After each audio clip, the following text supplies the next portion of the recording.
Sioux Falls, SDAP, South Dakota lawmakers are readying to hear Tuesday from a former state employee at the center of questions over whether Governor Kristi Noem interfered in a state agency that was evaluating her daughter's application for a real estate appraiser. It could be the first time that longtime agency director Sherry Brenn speaks publicly about a meeting in the governor's mansion last year since the Associated Press first reported on it in September. The Republican governor held the meeting just days after Brenn's agency moved to deny Noem's daughter, Cassidy Peters, an upgrade to her appraiser license.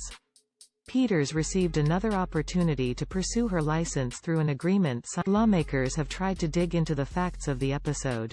Noem has repeatedly denied wrongdoing, and Brenn has mostly stayed silent. Here's what to know about the committee's inquiry that has stretched nearly 2 months. What happened at the governor's meeting? It's still not clear. In an October testimony, Noem's Secretary of Labor, Marcia Hultman, described the meeting as innocuous, mostly a policy discussion aimed at changes to the application process for appraiser licenses. She acknowledged that it was uncommon to have an applicant in such a meeting and said there was a brief discussion at the end about a plan to allow Peters to fix problems with her application and try again. Hultman excused any appearance of impropriety by saying that details of the agreement with Peters were in. Noem had echoed a similar defense to reporters, saying that the decision was already made on her path forward.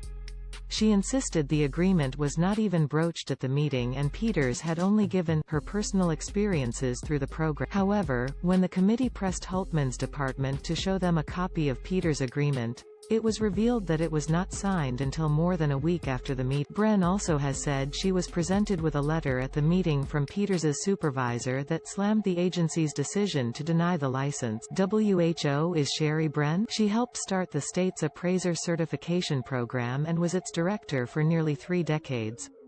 Appraisers describe her as a by-the-books It doesn't matter who you are, she's the same for everyone, said Amy Frink, the vice president of the Professional Appraiser Association of South Dakota, a group that has been critical of changes to the agency since Brenn's but the governor has implied that Brenn was getting in the way of changes she wanted to make as the state saw a shortage of appraisers. Hultman began pressuring Brenn to retire shortly after Peters received her appraiser certification in November 2020.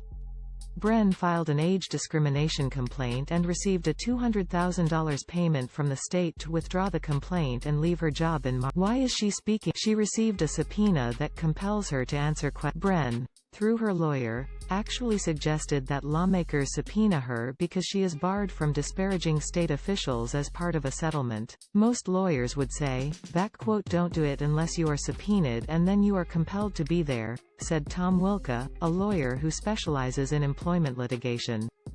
It provides more of a what will she say? After Hultman's testimony in October, Brenn told the AP she wanted to correct any factual inaccuracies from the cabinet secretary's account.